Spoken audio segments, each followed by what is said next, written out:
What's up, guys? My name is Witty, and we are going to be going over the best gold farms in Palworld version 0.1.5.1. I think I got all those numbers in there.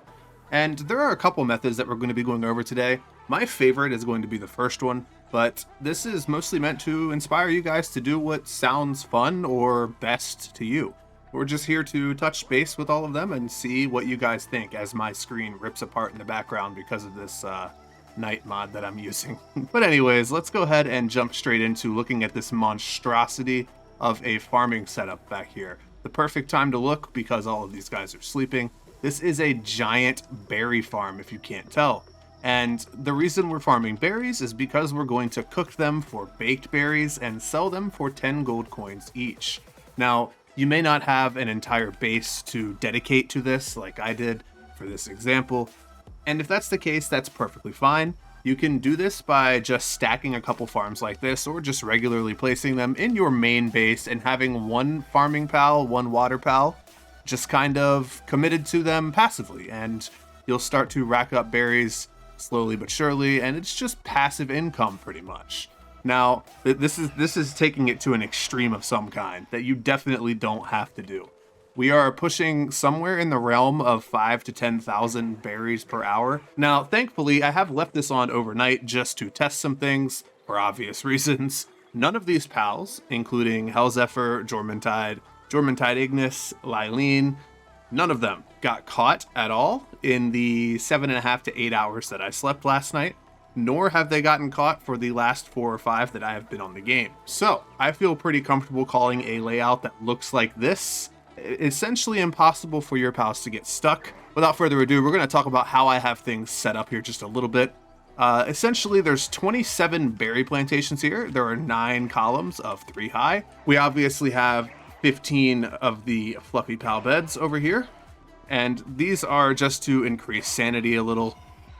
I'm not 100% sure what our Jormuntide what's going on here. We'll leave him to his business.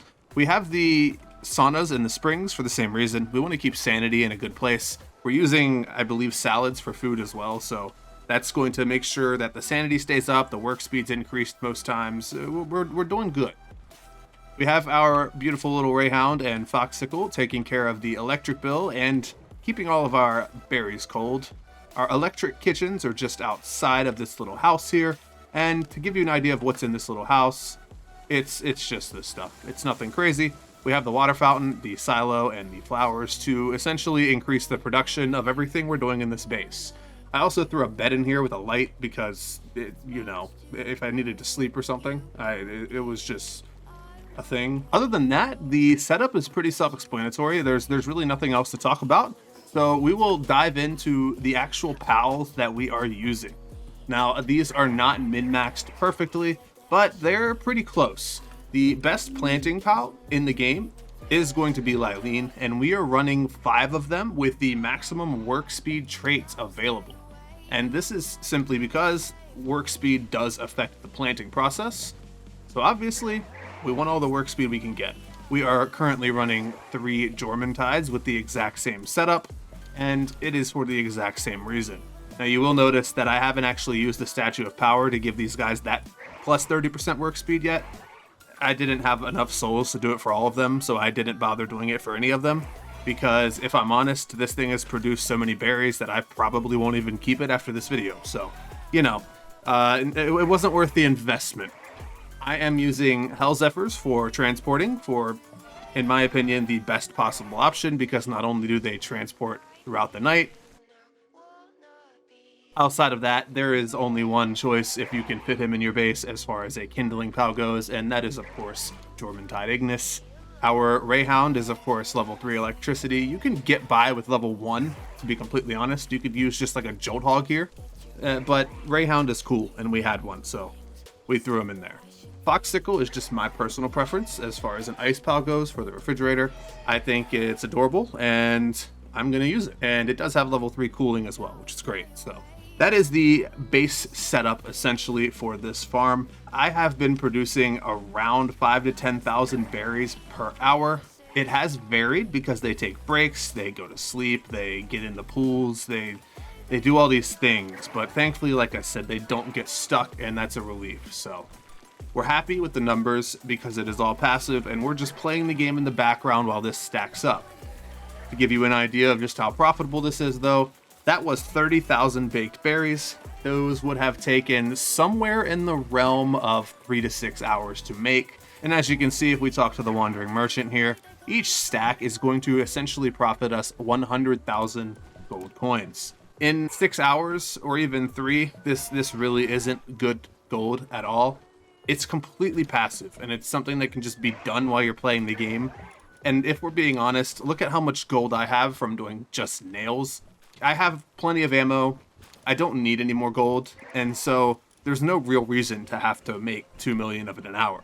Now at this point, after all of the patches, the method that we're going to talk about is by far better than baked berries, and that is of course farming black marketeers. I'm not going to stay on this topic very long because there are dozens of videos from content creators that are much bigger than I am and probably better than me, talking about how you can do this efficiently, so we're essentially just going to breeze by it. There are a lot of black marketeers throughout the world.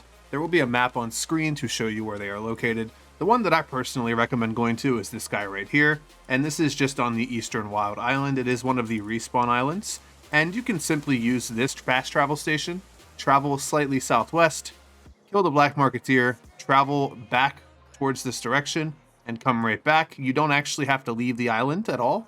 You just have to get far enough away to get this guy out of render distance, essentially. And then come back, and he will be there again, and you repeat the process however many times you want to. Now, as far as I'm aware, the black marketeer can drop anywhere from 10,000 to 15,000 gold coins every time you kill him, and he will also drop a gold key every time too. Now, the best way to do this, if you can stomach using your spheres on this guy, is actually to hurt him a good bit and capture him instead of just straight up killing him, because obviously you can butcher him and essentially double the coins that you're getting in total. The problem with this is if you accidentally kill him, you are just SOL. As you can see, with a legendary sphere and almost maxed Liftmonk effigies, it is only a 20% chance to capture, so you can understand why some people will choose to just go ahead and finish him off. If he pops out of the sphere one more time, I will probably do the same thing. Yeah. As you can see on the left side of our screen, we do obtain 14,736 gold coins as well as 1 gold key. So this is a really good farm for the gold keys as well. And to give you an idea of what respawning him would look like, you're going to have to come somewhere this direction or any other direction, get far enough away that you can't see where he was, essentially. And we're just going to head straight back. If you're using Jetragon, a good rule of thumb is to basically travel in one direction away from the black marketeer until you run out of stamina and then come back, because the way his stamina works, that's pretty much how far you need to go. And here he is again, and we would repeat the same process as you would expect. And voila, another 14,900 gold coins and another gold key. Now, the last thing we're going to talk about is actually making and selling pizzas. And I would go into more detail about this, but I actually just recently released a whole video on a pizza plus cake hybrid farm setup. And if you're interested in that, it is somewhere on screen, hopefully, if I remember to put it there. But if not, it's one of my most recent videos. You can't miss it. I am going to briefly go over it in this video as well, of course. Pizza is going to require flour, red berries, tomato, and milk. So it's completely up to you how you obtain some of these things. You can buy the tomato and milk from a merchant. I believe you can even buy the red berries, but that could just be my sleepy brain talking to me and telling me things. The flour is, of course, from a wheat farm, and you will use the beautiful mill that is right beside me here. And yeah, you're going to make pizzas. You're going to sell them to a wandering merchant, and they do sell for 290 gold coins each. So they are very, very profitable. The problem is they require like level 41 or something to start making them. And for that reason alone, I just don't genuinely find them worth doing, because by the time you've hit level 41, you could have been farming baked berries for so long. that you won't even need gold coins at that point. And if you still do, then by all means, it is absolutely the best way you can obtain gold coins. As you can see, those 10 pizzas didn't really take that long, and that was using a Ragnarok. As I said in the beginning of this video, my favorite is baked berries because of how easy it is to get into and how fast you can produce them. That's going to be everything that I have for you today.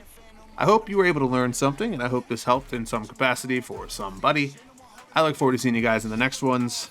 Thank you guys for all the support lately. It has been much appreciated, and I hope we can keep going. I'll see you guys. Peace. Oh, and I know this video was a whole lot of yapping. I'm sorry about that.